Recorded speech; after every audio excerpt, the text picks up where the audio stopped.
জয় গীতা, জয় শ্রীকৃষ্ণ। ভক্তিকথায় সকলকে স্বাগতম।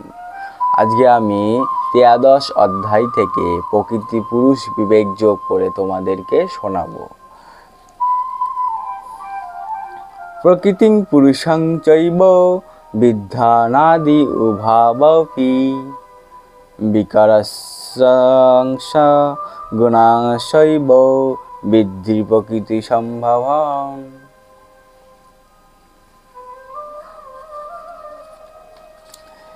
অনুবাদে বলছে, প্রকৃতি ও পুরুষ উভয়ই অনাদি বলে জানবে।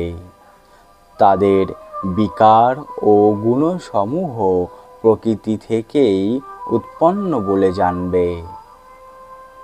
এই অধ্যায়ে প্রদত্ত জ্ঞানের মাধ্যমে দেহ ও ক্ষেত্রজ্ঞ জীবাত্মা এবং পরমাত্মা উভয় সম্বন্ধে জানা যায়। দেহ হচ্ছে কর্মক্ষেত্র এবং তার জড় উপাদান দিয়ে তৈরি। আমাদের দেহটা হচ্ছে কর্মক্ষেত্র, যা জড় উপাদান দিয়ে তৈরি। দেহের আবদ্ধ হয়ে কর্মফল ভোগ করছে যে স্বতন্ত্র আত্মা, সেই পুরুষ বা জীব। জীবাত্মাকে বলা হয় ক্ষেত্রজ্ঞ এবং অপর ক্ষেত্রজ্ঞ হলেন পরমাত্মা। আমাদের অবশ্যই জানতে হবে যে পরমাত্মা ও জীবাত্মা উভয়ই পরমেশ্বর ভগবানের বিভিন্ন প্রকাশ। জীব তার শক্তিতত্ত্ব এবং পরমাত্মা তার স্বয়ংস প্রকাশ। জড় প্রকৃতি ও জীব উভয়ই নিত্য। তার অর্থ হলো এই যে সৃষ্টির পূর্বেও তাদের অস্তিত্ব ছিল। পরমেশ্বর ভগবানের শক্তি থেকেই জড় প্রকৃতি প্রকাশিত হয়েছে এবং জীবও তেমনই, কিন্তু জীব ভগবানের উৎকৃষ্ট শক্তি সম্ভূত। এই জড় সৃষ্টি প্রকাশিত হওয়ার পূর্বে জীব ও জড় প্রকৃতি উভয়ই ছিল। জড় প্রকৃতি নিহিত ছিল পরমেশ্বর ভগবান মহাবিষ্ণুর মধ্যে এবং যখন প্রয়োজন হয়েছিল তখন মহত্ত্বের মাধ্যমে তার প্রকাশ হয়েছিল। তেমনি জীবেরাও তার মধ্যে আছে, কিন্তু তারা বদ্ধ হওয়ার জন্য ভগবানের সেবা বিমুখ। তাই তাদের চিদাকাশে প্রবেশ করতে দেওয়া হয় না। কিন্তু জড় প্রকৃতির প্রকাশ হওয়ার ফলে এই সমস্ত জীবকে আবার জড় জগতে কর্ম করবার সুযোগ দেওয়া হয়, যাতে তারা চিৎ জগতে প্রবেশ করবার জন্য নিজেদের তৈরি করতে পারে। সেটিও জড় সৃষ্টির রহস্য। প্রকৃতপক্ষে জীব মূলত ভগবানের চিন্ময় বিভিন্ন অংশ, কিন্তু তার বিদ্রোহী সুলভ স্বভাবের জন্য সে এই জড় প্রকৃতিতে আবদ্ধ হয়ে পড়েছে।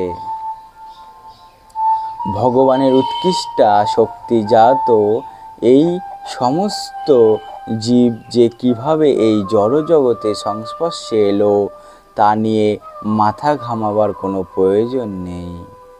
পরমেশ্বর ভগবান অবশ্য জানেন কেন এবং কিভাবে তা ঘটল। শাস্ত্রে ভগবান বলেছেন যে যারা জড় জগতের প্রতি আকৃষ্ট তারা জীবন ধারণের জন্য কঠোর সংগ্রাম করছে।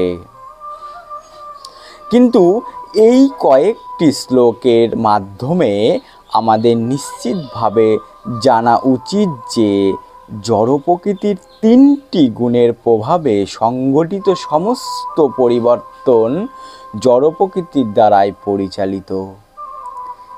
জীবের সমস্ত রূপান্তর ও বৈচিত্র্য সবই দৈহিক। আত্মার পরিপ্রেক্ষিতে সমস্ত জীব একই রকম। হরে কৃষ্ণ হরে কৃষ্ণ কৃষ্ণ কৃষ্ণ হরে হরে, হরে রাম রাম রাম হরে হরে। শ্রীমদ্ ভাগবত পাঠ এখানেই সমাপ্ত করলাম। আবার কালকে ভাগবত পাঠ পড়তে বসবো। তোমরা প্রত্যেকে শ্রীকৃষ্ণের মুখশ্রিত বাণী শ্রবণ করবে। প্রত্যেক দিন একটি দুটি করে শ্লোক পাঠ করুন বাড়িতে, তারপরে কর্মে বেরোন। শ্রীমদ্ ভাগবত পাঠ করলে, গীতা পাঠ করলে, শ্রবণ করলে, ভাগবত পাঠ শ্রবণ করলে মনে শান্তি পাবে। কোনো রোগ ব্যাধি আক্রমণ করতে পারবে না, ছুঁতে পারবে না। স্বয়ং শ্রীকৃষ্ণের মুখশ্রিত বাণী, স্বয়ং শ্রীকৃষ্ণ এই শ্রীমদ্ ভাগবত গীতা পাঠ তোমরা প্রত্যেক দিন একটি দুটি করে শ্লোক পাঠ করে কর্মে বেরোন। জীবনে চলার পথে সব কিছু এই বইতে পাবে। হরে কৃষ্ণ হরে কৃষ্ণ হরে কৃষ্ণ কৃষ্ণ কৃষ্ণ হরে হরে, হরে রাম রাম রাম। জয় গীতা, জয় শ্রীকৃষ্ণ, জয় গীতা, জয় শ্রীকৃষ্ণ। হরে কৃষ্ণ হরে